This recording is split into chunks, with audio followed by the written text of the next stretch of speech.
Okay, I'm here with Ken Cassens, the Chief Mechanic and Fokker D.VII pilot at Old Rhinebeck Aerodrome in Rhinebeck, New York. And we are going to ask him a few questions regarding the operation of the aircraft.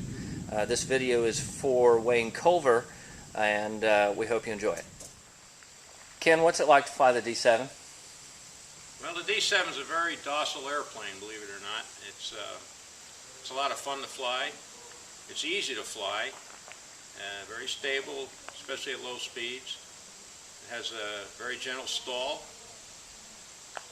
The only thing is that what we did was we put a steerable shoe on the tail skid because it does have a tendency to ground loop without that. Once you get it on the ground, the rudder's blanked out pretty good and it loses effectiveness pretty fast. So we cheated a little bit and we put a steerable shoe, and that took care of all the tendencies of ground loop, because we do have a narrow runway here at the Old Rhinebeck Aerodrome. How many years have you been flying it now?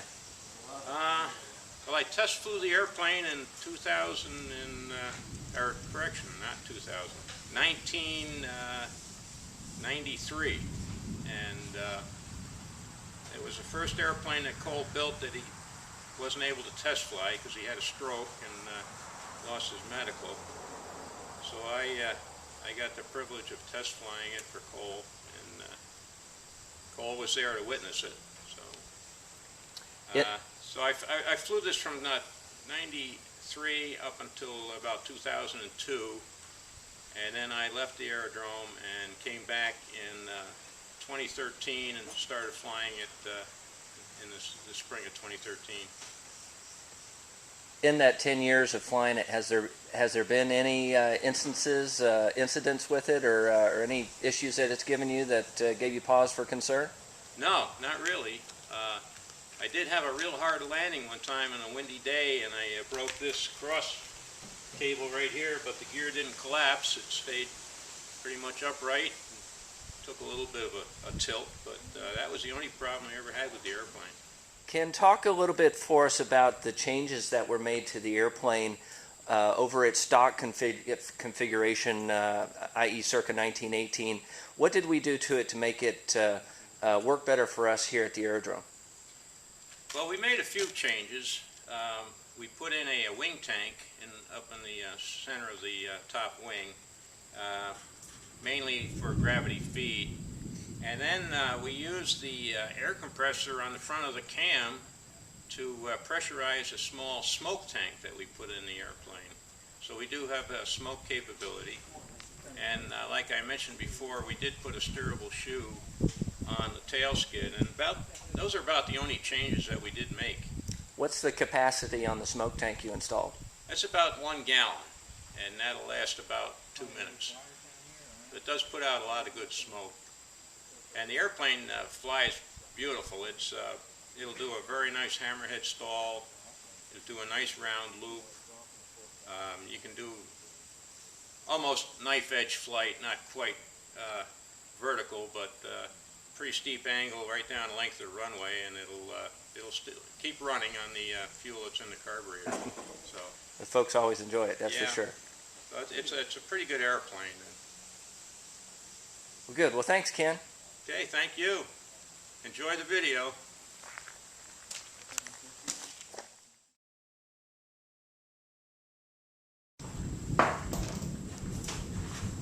Gee, that sounds pretty heavy. Yeah, it's doing good.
fasten.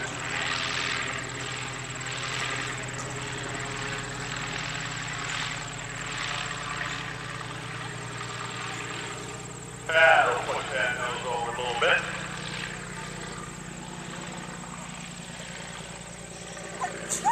We've seen the low speed characteristics. Now it'll turn her up a little bit for you.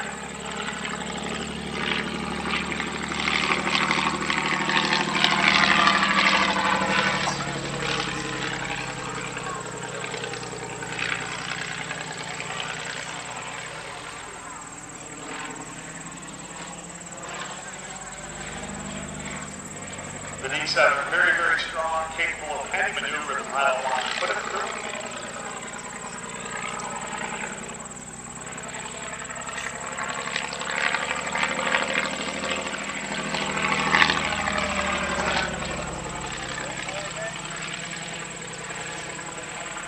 Very, very quick turnaround time with the D.VII. Well, that's the Fokker D.VII, a beautiful low-level photo pad.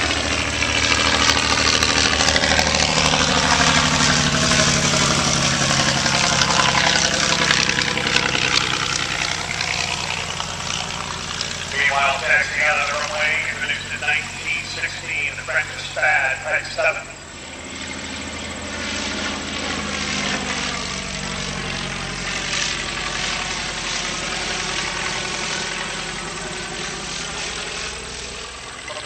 Sport Squadron of World War I, the Cassens from 1916 to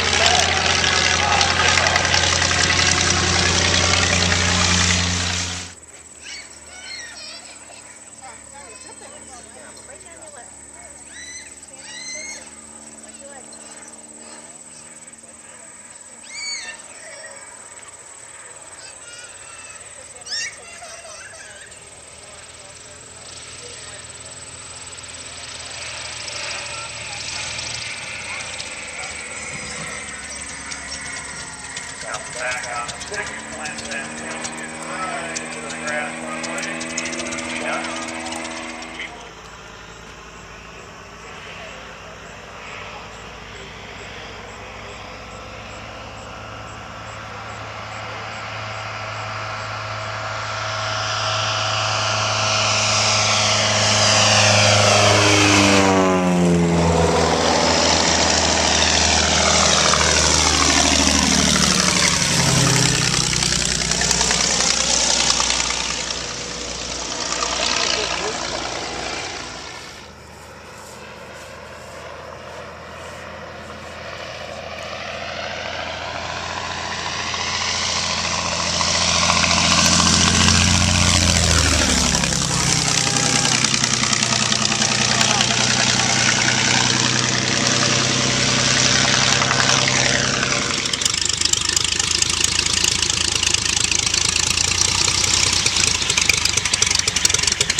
Sorry.